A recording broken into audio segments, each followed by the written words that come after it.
दिक्कत होती है साड़ी में। तो चलिए चलते हैं और फिर आप लोगों को पूजा ब्लॉग दिखाएं। अच्छी बात है, तुम्हें पता है ना जो हारेगा उसे क्या करना होगा? हारने वाले को जीतने वाले की बात माननी होगी। अब एक फोटो खींच।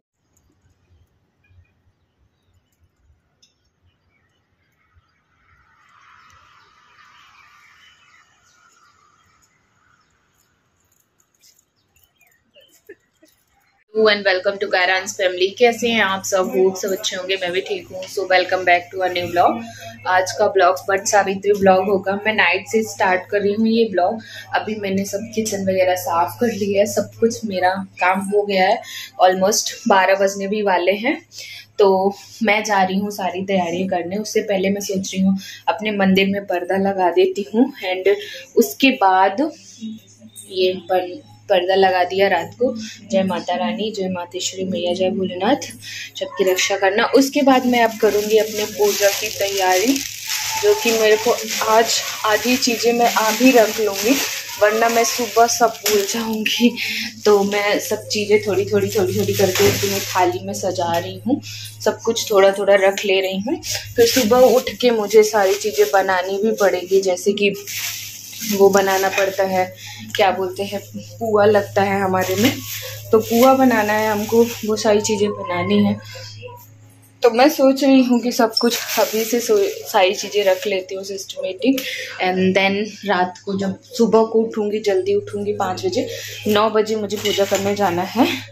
तो जब सुबह सुबह उठूँगी तो सारी चीज़ें सिस्टमेटिक रहेंगी, एंड उसके बाद मैं जल्दी से उठ के चल दूँगी पूजा करने। तैयार होने में भी मुझे टाइम लगेगा। तो मेरी मेहंदी लग चुकी है, कुछ इस तरीके की कलर आया, जो कि बहुत ही प्यारा कलर है, मतलब बहुत प्यारा कलर आया है, बहुत सोना सा।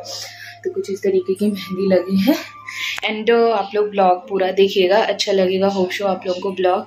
तो चलिए चलते हैं और बैक कमरे से दिखाते हैं कि मैं कैसे अपने पूजा की तैयारी करती हूँ और कैसे आप सभी को सारी चीज़ें एक एक चीज़ दिखाऊंगी। मैं पूरी कोशिश करूँगी सुबह सुबह मैं याद रहे मुझे कि मुझे ब्लॉगिंग करनी है, अदरवाइज़ काम में बिजी हो जाओ तो नहीं याद रहता। एंड मैं प्रयास करूँगी। सो कंटिन्यू रहिएगा ब्लॉग में, प्लीज़ पूरा देखिएगा। तो एवरीवन, अब चाहूँगी मैं महावर लगाने। आप लोग मेरा पसीना देख सकते हैं। अभी अभी मैं आई हूँ थोड़ा ठंडा रूम में, तो महावर लगाऊंगी। तो मैंने ले लिया है महावर, हाँ, और पैर में हल्दी लगा ली है। अब मैं लगाऊंगी महावर। तो चलिए लगा के रेडी होके फिर मिलते हैं। सो एवरीवन, ये रहा मेरा इतना प्यारा सा लुक। ये रही मेरी साड़ी, जो कि मेरी दीदी ने मुझे गिफ्ट करी थी उसके बेटे के बर्थडे पे। तो बहुत ही ज़्यादा खूबसूरत साड़ी है और बहुत प्यारा कॉम्बिनेशन है, और बहुत अच्छी तरीके से मैंने कैरी करी थी, रेडी हुई थी। कुछ इस तरीके का मैंने महावर लगा लिया और पायल पहन लिया है अपना, और कुछ वीडियोस फोटोज़ के लिए मैं अपने पोज दे रही थी, तो मैं आप सभी के साथ शेयर कर रही हूँ। काफ़ी खूबसूरत लग रही थी मैं अपने आप को, और कॉम्प्लीमेंट भी मुझे बहुत ज़्यादा मिला। और ये मेरा पूजा का सामान रेडी हो गया, मेरा बेटा भी उठ गया है। अब मैं जा रही हूँ पूजा करने के लिए, लेट हो रहा है, उनका भाभी का फ़ोन आ चुका है। बहुत दिक्कत होती है साड़ी में। तो चलिए चलते हैं और फिर आप लोगों को पूजा ब्लॉग दिखाएं। सो पहुंच गई थी वट के नीचे, और पूजा कुछ लोग कर रहे थे। मैं बोल रही थी आओ कुछ फ़ोटो वीडियोस ले लेते हैं। उसके बाद तो फिर पूरा मतलब लुक ही उतर जाता है पसीने में। तो कुछ ये रस्म होती है गले लगने वाली, तो मैं वीडियो बना रही थी और ये वाली मतलब रस्म कर रही थी, मतलब गले लगते हैं बट वृक्ष को, और मैं अपने कंगन वंगन दिखा रही थी, वही सारी चीज़ें। और ये बहुत प्यारा सा वृक्ष है, जो कि हमारी कॉलोनी के अंदर बहुत सारे हैं ऐसे, पर कोई छोटे कोई बड़े हैं, लेकिन इसी में हम हर साल पूजा करते हैं। तो इस साल भी यहीं पे गए थे और काफ़ी लोग करके चले गए थे, काफ़ी लोग आ रहे थे व्रत मतलब पूजा करने के लिए। तो हम यहाँ पे बहुत सारी फ़ोटो वीडियो लिए। अब मैं बुक पढ़ने जा रही हूँ, जो कथा होती है व्रत कथा पढ़ने के बाद मैं फिर से फ़ोटो वीडियो लेने लगी थी, क्योंकि वही है, मुझे थोड़ा आप सभी के साथ शेयर करना था।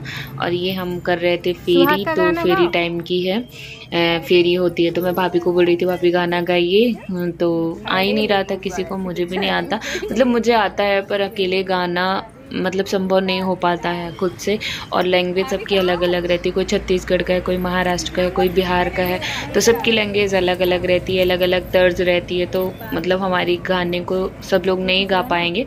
इसीलिए फिर हम भी भगवान का ही मतलब स्मरण कर रहे थे और थोड़ा थोड़ा मतलब बातें भी कर रहे थे। और यहाँ पे ये पंखा डुलाने वाली रस्म होती है, तो मैं बोली इन्हीं को क्यों डुलाऊँ, मैं भी अपने आपको भी, मुझे भी गर्मी लग रही, मैं मस्ती के लिए ऐसे बोल रही थी, तो फिर मैं वो भी करी। अब यहाँ पे हो रही है आरती, आरती की वीडियो बन रही है। ओम जय शिव ओंकारा, एकानन चतुरानन पंचानन राजे, ओ शिव पंचानन राजे, हंसासन गरुड़ासन, हंसासन गरुड़ा।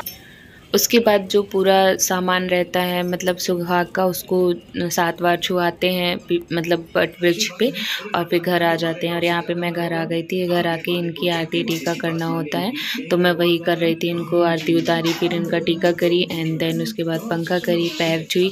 यही सब छोटा सा ब्लॉग था, और उतना मतलब वीडियो वगैरह तो मैं ज़्यादा शूट नहीं कर पाई थी, जितना कुछ शूट कर पाई थी वो सब शेयर कर रही हूँ आपके साथ। होप सो मैं आई घर पे आने के बाद चाय वाय पी, चाय पीने के बाद मेरा मन नहीं लग रहा था, क्योंकि घर में बच्चों की तबीयत ठीक नहीं थी। दीदी का बेटा मेरा एडमिट था, तो मुझे बिल्कुल अच्छा नहीं लगा था। पूजा वूजा तो कर लिए थे हम, काफ़ी ज़्यादा मस्ती भी कर लिए थे, लेकिन जब घर पे आओ तो वही चीज़ें याद आती हैं कि बच्चों की तबीयत ठीक नहीं रहती, तो कुछ भी अच्छा नहीं लगता। तो मैं यहाँ दूर हूँ तो मुझे कुछ अच्छा नहीं लग रहा था, इसलिए मैं इनको बोली कि इनका ऑफ था तो चलिए मंदिर चलते हैं। तो यहाँ पे बहुत ही ज़्यादा प्रसिद्ध मंदिर है, शुक्ली मंदिर, हनुमान जी का प्रसिद्ध मंदिर है। यहाँ हमारी कंपनी की तरफ से हर साल भंडारा वगैरह होता है, तो वहाँ गई, दर्शन करी, मुझे बहुत अच्छा लगा। होप सो आपको भी ये ब्लॉग अच्छा लगा होगा, तो लाइक कर दीजिएगा, कमेंट कर दीजिए।